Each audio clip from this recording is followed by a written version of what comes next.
Hello, it's Belinda from Belinda's Book Nook, and here I am with another book chat for you. I again was going to do a January reads with all my books, but I felt like some of them I wanted to talk to you about a little bit more, and so it might be too long. So I've broken this up into several videos, so you're going to see the same clothes too. And but I'm hoping that people get to look at my videos more at leisure as opposed to a big long one. I don't know. You have to let me know if the long ones bug you. I just get long-winded. But the book that I wanted to talk to you about is called The Orphan Keeper, and it is by Camran Wright. The library stickers right over the author's name. I don't know why they put stickers where they do in books, Even when you go to the bookstore, they'll put it smack dab on the front, knowing right well that when you take it off, there's going to be sticky residue, if you even get it all off. I mean, you put it here or put it back here. I don't know. I just don't get that. But anyway, or no sticker at all. Wouldn't that be great? I digress. So I wanted to talk to you about this book, and this one I definitely wanted to have a little bit of time to talk about. I can't remember if I saw this on the Book Riot. I want to say that was where I saw this for a while, and I forgot about it. And then I went to my local library, and there it was on the new arrival shelf, and I said, let me check it out. And I looked at it. I am a big book phobia. I won't not read a book that's big, but when I first see them, I go, ooh.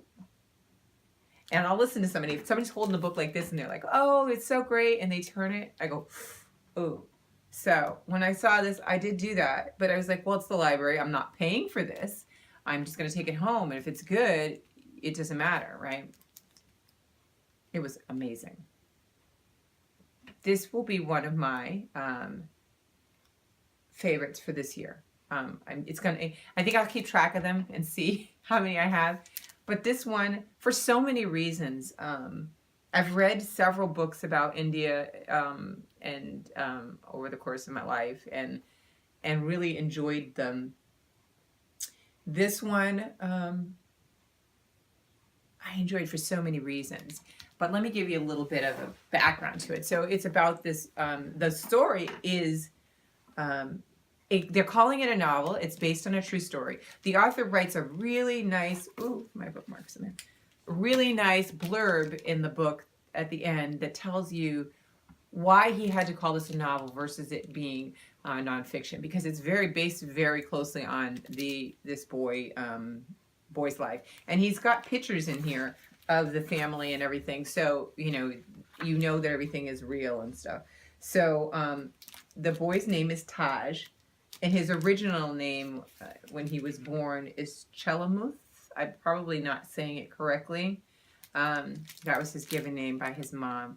But it follows him as a child when he's kidnapped, sold to this orphanage, and then the orphanage sells him to an American family. They adopt him. And they have no idea that he has been kidnapped. They don't know any of those circumstances. They believe he's an orphan because it's an orphanage. And he can't speak English to relay what has happened to him. Let me first say that I had the feeling, and I started the book, and I felt like I couldn't put it down. You know how people say that? I felt like it was just such an intriguing and interesting story. It was written so well. I wanted to find out more. Why I think this is a 5-star book is for many reasons. It's very accessible. And when I say that, I mean it in the sense that there's a lot of books out there that you could read that would tell you would bring you down and weigh you down. And by chapter 3, you got to put it down and set it down and do something else for a little bit and then come back. This wasn't that heavy a book, although there are things in here that are sad and that are a bit dark.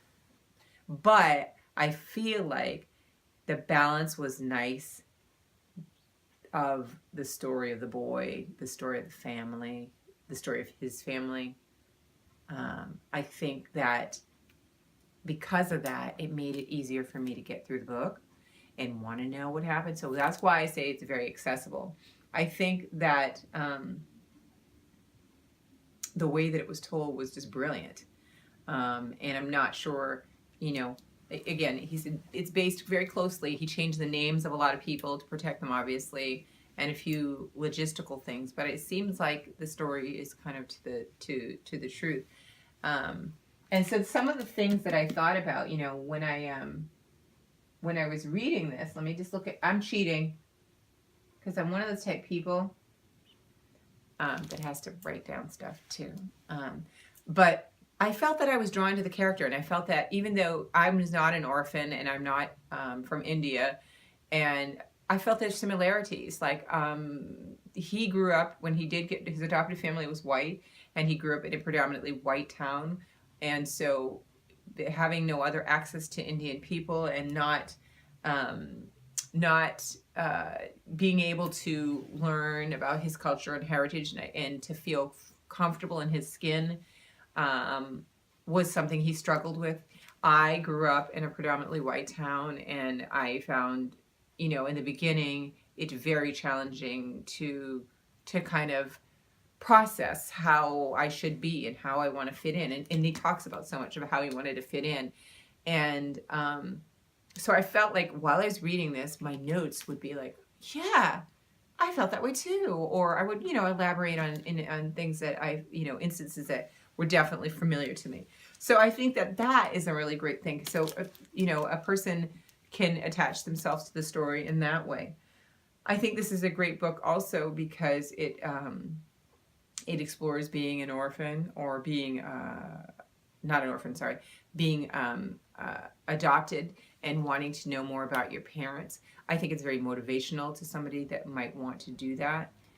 And I think that it would motivate somebody, and you see how he goes through and the struggles that he faces trying to actually find his family. So that, I think, is a great story. And I think the final thing is the importance of the book that shows the conditions that bring people to the situation of selling children. Because two things that I learned in here. One is that they would sell them. There was a whole like market. So there's people that will kidnap the kids, and then they make money because they sell them to the orphanage, and then the orphanage will make money when they sell it to the adoptive parents.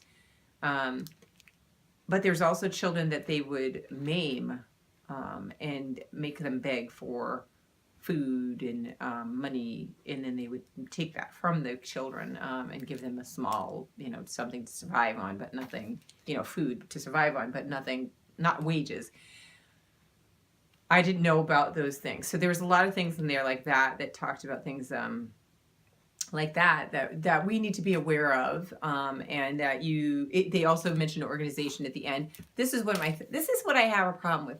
Don't give me a whole book about different things and then no way to help or no way to learn more. And they did. In the end, they give a name of an organization, which I can't remember, that I did write it in my notes, so that you could take action. Because don't bring me through that emotion and then not cash in on it. That's how I feel. But that's a whole nother discussion. So I thought that was great. What else did I want to say about this before I wrap up? I like the way that they piece together things to get him to arrive at finding his parents. And another thing too was when he ends up becoming an exchange student as he got older in college, and went and lived in London for a period of time. And his experience with his host family was so heartbreaking. And heartbreaking and beautiful. You know, he ended up being paired with a host family that was Indian. Well, when he came, they looked at him and he looks Indian. And so they were excited and they started to talk to him. And he didn't understand anything. He didn't know the language. He didn't know anything about the culture. He didn't know anything about the food. And so this is kind of where I feel like their parents, the adoptive parents, fell short because they weren't providing him with that information. I mean, he is Indian. He isn't white American. He is adopted by a white American family. So when he got in a situation when he was around Indian people, he just didn't know anything.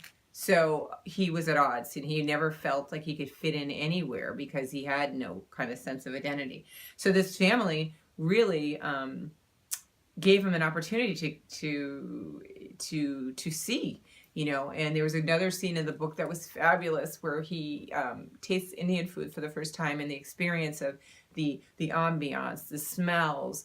The author does such a fabulous job of describing the tactile experience of eating with your fingers and eating the Indian cuisine, and how it was so foreign to him, and that he was threatened almost by it. You know, it was repulsive initially because it was just so foreign for him, and heartbreaking too, because he should have had an opportunity to experience that, but he hadn't.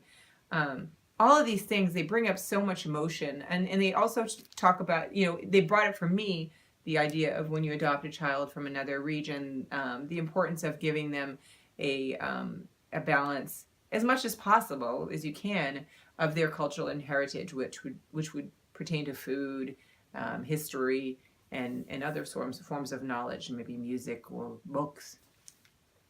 So he was lacking a lot of that, but a fabulous read. I really love this book. I definitely would say 5 stars.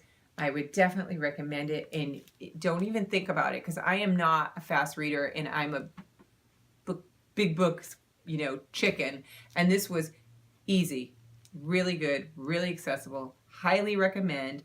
I know it's Black History Month, but squeeze it in there, or squeeze it in after Black History Month, because I know for many of you like myself, I'm trying to see if I can get as many books as, you know, that are on the topic of Black history while I can during the month. It's just kind of nice to do it then. But put it on your list. Please read it. It's definitely a good one. I enjoyed it highly. And I've probably now talked up for enough 5 books, so I'm going to go now. But I hope you have a blessed day. Keep reading. Happy Black History Month. And I will talk to you soon. Bye.